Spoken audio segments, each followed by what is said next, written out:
Ada yang berkomentar, kapan ketemu suatu keikhlasan jika amaliyah ke Allah Subhanahu wa Ta'ala selalu berharap upah atau balasan?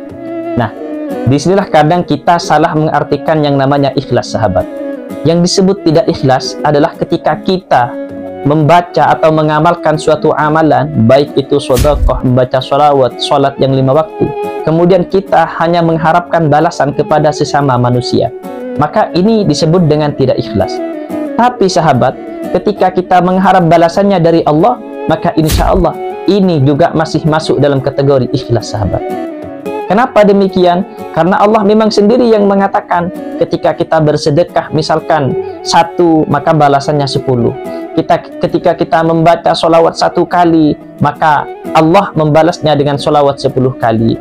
Ketika kita membacanya 1000 kali, maka Allah akan menghadiahkan surga sebelum dia mati, sebelum dia dicabut nyawanya oleh Allah, maka akan ditampakkan surga baginya.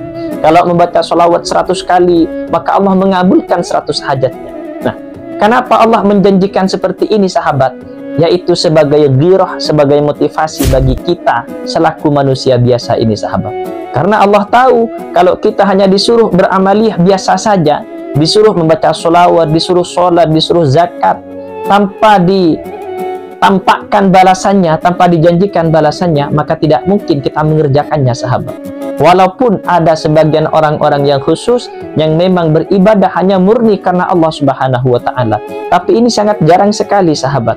Suatu contoh ketika Sayyidina Ali, ketika para sahabat dulu dites keikhlasan oleh Rasulullah, siapa yang sholatnya paling khusyuk maka akan mendapatkan surban ini, akan diberikan surban oleh Rasulullah. Ternyata apa yang terjadi, sahabat? Sahabat yang paling khusyuk adalah Sayyidina Ali radhiyallahu anhu. Itu pun Sayyidina Ali masih belum berhasil mendapat surban, sahabat. Kenapa? Karena Rasulullah tahu ketika Sayyidina Ali selesai sholat, Sayyidina Ali langsung meminta surban kepada Rasulullah. Maka Rasulullah seketika itu tersenyum. Berarti ketika sholat, Sayyidina Ali masih ingat kepada surban. Nah, karena itulah, sahabat, jadi tingkat keikhlasan itu berbeda-beda.